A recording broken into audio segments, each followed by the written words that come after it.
एक राजा था जो अपनी प्रजा और दरबार के लोगों को बात बात में फांसी की सज़ा का हुक्म दिया करता था। इस कारण लोग काफ़ी परेशान थे और उस राजा के नाम से भयभीत भी रहा करते थे। लेकिन उस राजा की एक खूबी भी थी, वह ये कि मरने वाले की हर अंतिम ख्वाहिश को पूरा करता था। एक बार की बात है, उसके मंत्री से कुछ गलती हो गई। राजा ने उसे भी फांसी पर लटकाने का हुक्म दे दिया। मंत्री के घर वालों को जब ये बात पता चली तो उनके घर में मातम सा छा गया और फांसी का दिन नज़दीक आ गया। फांसी वाले दिन राजा ने मंत्री से उसकी अंतिम ख्वाहिश पूछी। तब मंत्री बोला, महाराज, 1 वर्ष के लिए आप मुझे अपना घोड़ा दे दीजिए। राजा बहुत गुस्सा हुआ और बोला, तुमको तो अभी फांसी लटकना है और तुम होगी 1 वर्ष के लिए मेरा घोड़ा मांग रहे हो। तब मंत्री बोला, मेरे पास एक ऐसी गुप्त कला है जिसके सहारे मैं घोड़े को उड़ने वाला घोड़ा बना सकता हूँ, लेकिन यदि मैं मर गया तो ये गुप्त कला मेरे साथ चली जाएगी। राजा ने सोचा, चलो 1 वर्ष की ही तो बात है, अगर मेरा घोड़ा सचमुच उड़ने लगा तो मुझे काफ़ी प्रसिद्धि मिलेगी, लेकिन घोड़ा नहीं उड़ा तो 1 वर्ष बाद तुम्हारी ये सज़ा बरकरार रहेगी। जब मंत्री घर पहुंचा तो उसके परिजनों ने उसे जिंदा देख बहुत खुश हुए। मंत्री के पत्नी ने पूछा, ये सब कैसे हुआ? तो मंत्री ने वहाँ पे जितनी भी घटना हुई वो सब अपनी पत्नी को बताया। फिर पत्नी ने मुंशी से पूछा कि 1 वर्ष के बाद क्या होगा? तो मंत्री बोला, 1 वर्ष किसने देखा है? हो सकता है राजा युद्ध में लड़ते लड़ते हुए मारा जाए, हो सकता है घोड़ा ही मर जाए, हो सकता है राजा ही अपना राजपाट किसी अन्य राजा से हार जाए। इसलिए जो आज है उसे जियो। जीने की कला का सबसे बड़ा रस यही है। तो दोस्तों, हम कल की फिक्र करके आज में नहीं जीते। आज जीने के लिए आपको जो करना है कीजिए, कल की चिंता पर छोड़ दीजिए। सारे दुखों का कारण किसी को अपना मानना है। जैसे एक समय की बात है, एक गांव में एक मुंशी रहा करता था। वो बहुत धनी और उसके पास बहुत बड़ा घर था और उसका एक बेटा भी था जो कुछ नहीं करता था। कुछ समय बाद मुंशी जहाँ काम करता था वो कारखाना बंद हो गया। मुंशी को धीरे धीरे धन की कमी होने लगी। मुंशी ने अपने घर को बेचने के लिए अपने बेटे को शहर भेजा। कुछ दिन बाद मुंशी घर में अचानक आग लग गई और सारा घर जलने लगा। मुंशी को जैसे ही पता चला वह दौड़ते दौड़ते अपने घर की तरफ भागा और देखा कि उसका सब कुछ जल के ख़त्म हो गया है। और मुंशी बहुत दुखी हुआ और वो आग की तरफ भागा। तभी एक आदमी ने मुंशी को पकड़ा और कहा कि तुम इतना परेशान क्यों हो रहे हो? तुम्हारे बेटे ने तो इसका सौदा किसी और से कर दिया है। ये सुनकर मुंशी की आंखों में खुशी आ गई और वो अपने बेटे की तारीफ करने लगा। तभी थोड़ी देर बाद उसका बेटा वहाँ पे आता है। तब मुंशी अपने बेटे को पकड़ के उसकी तारीफ करता है और बोलता है, बेटा, जो तुमने आज ये घर बेच के जो काम किया है उससे मेरा मन बहुत खुश है। तभी उसका बेटा बोलता है, पिताजी, मैं सौदा करने के लिए शहर जरूर गया था, लेकिन सौदा हुआ नहीं। ये सुनते ही मुंशी को चक्कर आ गया और वो बेहोश हो जाता है।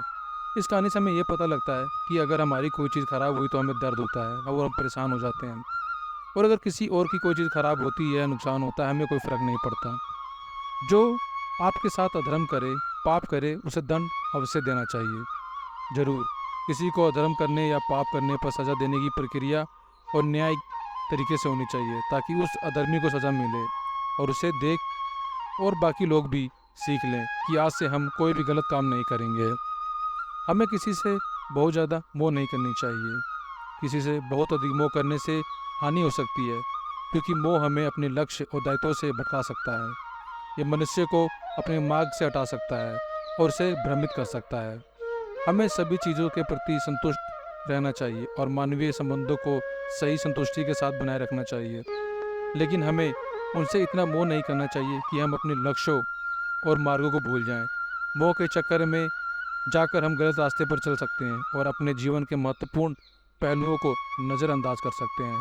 इसलिए हमें सभी चीज़ों के प्रति संतुष्ट रहना चाहिए और मोह से बचने का प्रयास करना चाहिए, ताकि हम सही और सात्विक जीवन जी सकें। जो इंसान अपनी रक्षा खुद नहीं कर सकता है, उसकी रक्षा भगवान भी नहीं कर सकते। जब कोई व्यक्ति खुद अपनी रक्षा के लिए प्रयास करता है और अपने लक्ष्यों के प्रति समर्पित होता है, तो भगवान भी उसकी रक्षा करते हैं। इसका मतलब ये है कि व्यक्ति को स्वयं को शक्ति से प्रशिक्षित और आत्मनिर्भर बनने की कोशिश करनी चाहिए। जब वह अपने कर्मों को सजग और समर्पित होता है तो उससे भगवान की कृपा और सहायता मिलती है। वो मत करो जो सब करते हैं, वो करो जो तुम्हारे लिए सही है। अक्सर लोग समाज में दबाव में आकर उस पथ पर चलते हैं जो सामान्य है और जिस पर समाज की अपेक्षाएं होती हैं।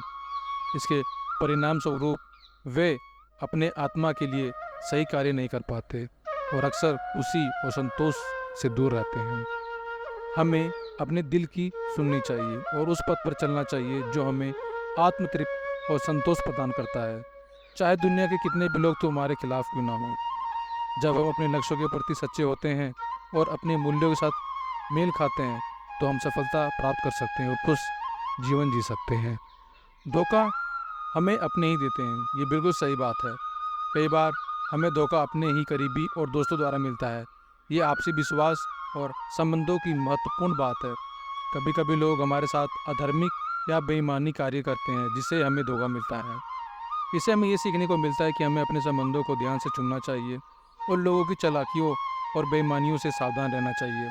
हमें अपने आप को समझाना चाहिए कि अपने मूल्य और सिद्धांतों के साथ खड़ा रहना चाहिए ताकि हम अपने धोखा खाने से बच सकें। इससे हमें ये सीखने को मिलता है कि हमें अपने संबंधों को ध्यान से चुनना चाहिए और लोगों की चालाकियों और बेईमानियों से सावधान रहना चाहिए। हमें अपने आप को समझना चाहिए और अपने मूल्य और सिद्धांतों के साथ खड़ा रहना चाहिए ताकि हम धोखा खाने से बच सकें। कोई भी ऐसी गंदी आदत खुद पर मत लगने दो जो आपकी ज़िंदगी बर्बाद कर दे। इसके अलावा हमें ये भी सीखना चाहिए कि हमें दूसरों की आदतों को समझना चाहिए और उन्हें सहायता करने का प्रयास करना चाहिए, क्योंकि हम सभी एक ही मानव जाति के हैं और हमें एक दूसरे के साथ साहसी और समर्पित बनना चाहिए। जो आपका है वो आपको मिल के रहेगा और जो आपको नहीं मिला उसके लिए रोना छोड़ दो। बहुत सारे लोग अपने जीवन में कुछ चीज़ें प्राप्त नहीं कर पाते और उसके लिए वो दुखी हो जाते हैं। वह चाहते हैं कि उन्हें वो सब मिल जाए जो उन्होंने चाहा है, लेकिन कई बार जीवन ऐसा नहीं होने देता। हमें वह सब स्वीकार करना चाहिए जो हमारे पास है और जो हमारे पास नहीं है उसके लिए चिंता नहीं करनी चाहिए, क्योंकि ये हमारे मस्तिष्क और स्वास्थ्य के ऊपर काफ़ी प्रभाव डालता है। इससे हम अपना स्वास्थ्य खराब कर सकते हैं और हमारा इसकी वजह से किसी भी काम में मन नहीं लगेगा। तो इसलिए आपके पास जो है उसी में रहें और खुश रहें। ज़िंदगी में अगर खुशी चाहते हो, मन की गुलामी का त्याग कर दो। मन की गुलामी से मतलब है हमारे विचारों, इच्छाओं और भावनाओं की बंदूक बन जाता है, जिससे हमारे जीवन का नियंत्रण नष्ट हो जाता है।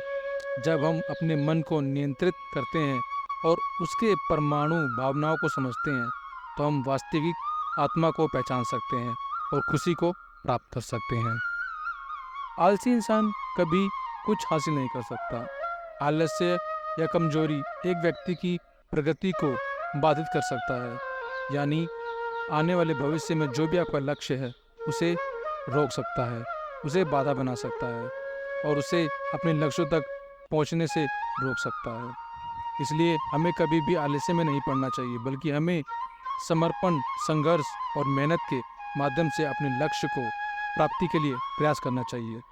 इसे हमें यह सीखने को मिलता है कि हमें आलस्य और कमजोरी को दूर भगाना चाहिए और सकारात्मक क्रियाओं में लगना चाहिए ताकि हम अपने लक्ष्य को प्राप्त कर सकें।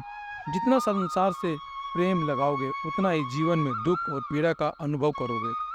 संसार में अनगिनत प्रकार की चुनौतियां और संघर्ष हो सकते हैं और यहाँ तक कि इससे हमारा मानसिक और आत्मिक स्वास्थ्य भी प्रभावित हो सकता है।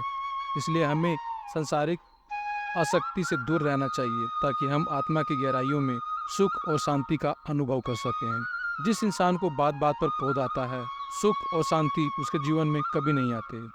इसलिए हमें क्रोध को नियंत्रित करना चाहिए और स्थिर बुद्धि के साथ रहना चाहिए। क्रोध के बिना हम अपने जीवन को सुखमय और शांतिपूर्ण बना सकते हैं।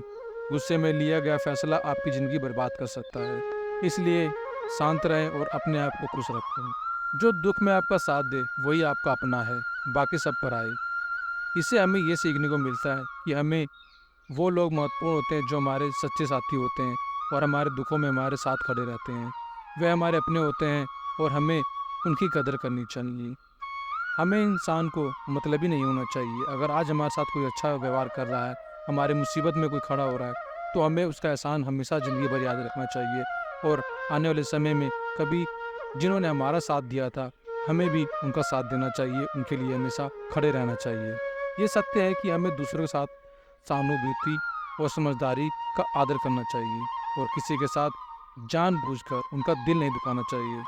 चाहे आप किसी की मदद कर सको या ना कर सको, पर जानबूझकर कभी किसी का दिल ना दुखाएं। क्या आप अपने दुख का कारण बन सकते हैं? हमें अपने खुशहाल जीवन में किसी की खुशी की ज़रूरत नहीं है। हमें अपने आप में ही खुश रहना चाहिए। जो होता है अच्छे के लिए होता है, जो हो रहा है वो भी अच्छे के लिए हो रहा है, और जो आने वाले भविष्य में होगा वो भी अच्छे के लिए ही होगा। तो इस पे कोई संदेह ना करें, बस अपना कर्म करते रहें और आगे बढ़ते रहें। ज़िंदगी में कभी किसी चीज़ का लालच मत करना। ये संदेश हमें ये बताता है कि हमें अपने जीवन के अद्भुत और मूल्यवान पहलुओं का आनंद लेना चाहिए, लेकिन हमें लालच और अनियंत्रित भावनाओं को दूर रखना चाहिए। ये हमारे जीवन को सद्भावना और संतोष से भर देता है। सद्भावना और संतोष मतलब खुशहाल। अगर हमारा मन संतुष्ट है तो हम खुश हैं और दूसरों के साथ भी हम प्रेम से रहते हैं, और ये हमें समाजीय पूर्ण और संतुलित जीवन की ओर ले जाता है। और ये हमें समाज में एक खुशहाल और एक संतुष्ट जीवन की ओर ले जाता है, ताकि जिससे हम खुश रह सकें। किसी पर भी आँख बंद कर भरोसा मत करना। हमें अपने जीवन में सतर्क रहना चाहिए और दूसरों पर अंधविश्वास नहीं करना चाहिए।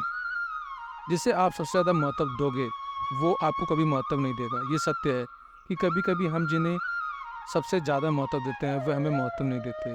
ये एक सामान्य मानवीय अनुभव है। यह उसके कारण होता है कि लोग अक्सर अपनी अपेक्षाओं में चूक करते हैं। इसका मतलब ये नहीं कि हमें दूसरों का महत्व नहीं देना चाहिए, हमें उनकी कदर नहीं करनी चाहिए, हमें उनका साथ नहीं देना चाहिए, बल्कि हमें सही तरीके से और बिना किसी स्वार्थ के व्यक्तिगत और सामाजिक संबंध बनाने चाहिए। हर काम को समझदारी से करना ही योग है। हमें अपने कार्यों को सावधानी, समर्पण और पूरी श्रद्धा के साथ करना चाहिए, और हमें किसी भी कार्य को तात्कालिक और बिना किसी संदेह के करने की क्षमता विकसित करनी चाहिए। हमें अपने काम में पूरा दिल और दिमाग लगाना चाहिए। हमें किसी भी कार्य को तात्कालिक और सटीकता के साथ करने की प्राथमिकता देनी चाहिए। अगर आप अपनी वैल्यू खुद नहीं करोगे तो आपकी वैल्यू नहीं करेगा कोई। ये सत्य है कि अगर हम खुद अपनी वैल्यू नहीं मानते और खुद को महत्व नहीं देते तो दूसरे लोग भी हमारी वैल्यू को महत्वपूर्ण नहीं मानेंगे। हमें खुद में आत्मसमर्पण और स्वाभिमान का आदर करना चाहिए। अगर हम अपने कौशल, योग्यता और मान्यता को सबके सामने प्रदर्शित करते हैं तो दूसरे लोग भी हमारे वैल्यू को समझेंगे और महत्व देंगे। ये बिल्कुल सही है कि जीवन में लड़ाई और झगड़े से बचना चाहिए, लेकिन जब आपके चरित्र की बात या सम्मान का अधिकार की बात हो तो लड़ना चाहिए। इसका मतलब है कि हमें झगड़े और लड़ाइयों को समझने और उन्हें समाधान करने की कोशिश करनी चाहिए, लेकिन जब हमारे चरित्र और अधिकारों के साथ खिलवाड़ होता है तो हमें स्थिरता और सजगता के साथ खड़ा होना चाहिए। चाहे कितना भी बुरा वक्त आ जाए, लेकिन जीवन में जो हिम्मत नहीं हारता वो फिर से सब कुछ हासिल कर लेता है। हिम्मत हारने वाला कभी सक्सेस नहीं होता। जो किसी और का है उस पर कभी अधिकार मत जमाना। ये बहुत ही महत्वपूर्ण सीख है कि हमें दूसरों की संपत्ति और अधिकार का सम्मान करना चाहिए। जो किसी और का है उस पर हमें कभी अधिकार नहीं जमाना चाहिए। दूसरों की संपत्ति, स्वतंत्रता और व्यक्तिगत अधिकारी का सम्मान करना हमारे समाज में सही और नैतिक आदर्श को दर्शाता है।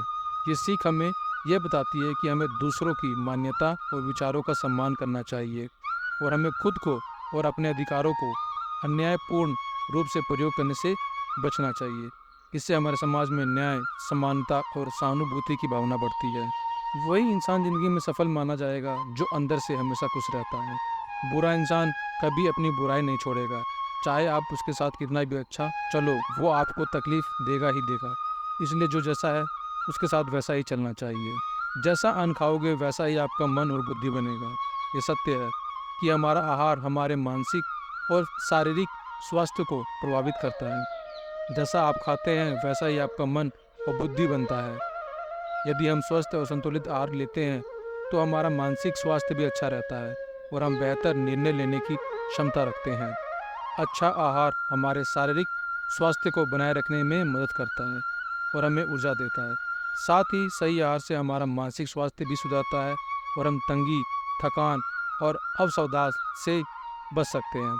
इसलिए हमें स्वस्थ और संतुलित आहार चुनना चाहिए ताकि हमारा मन और शारीरिक स्वास्थ्य सदैव बेहतर रहे। समय की कदर करना सीखो।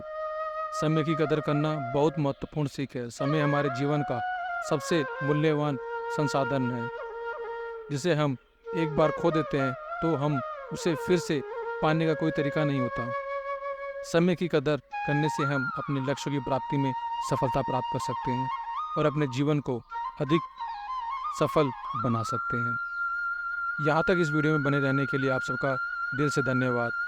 मैं उम्मीद करता हूँ कि आपको इस वीडियो में सीखने को बहुत कुछ मिला होगा और ये आपके जीवन में बहुत प्रभाव डालेगा। आज के लिए इतना ही। मिलते हैं ऐसी ही और मोटिवेशनल वीडियो के साथ। धन्यवाद।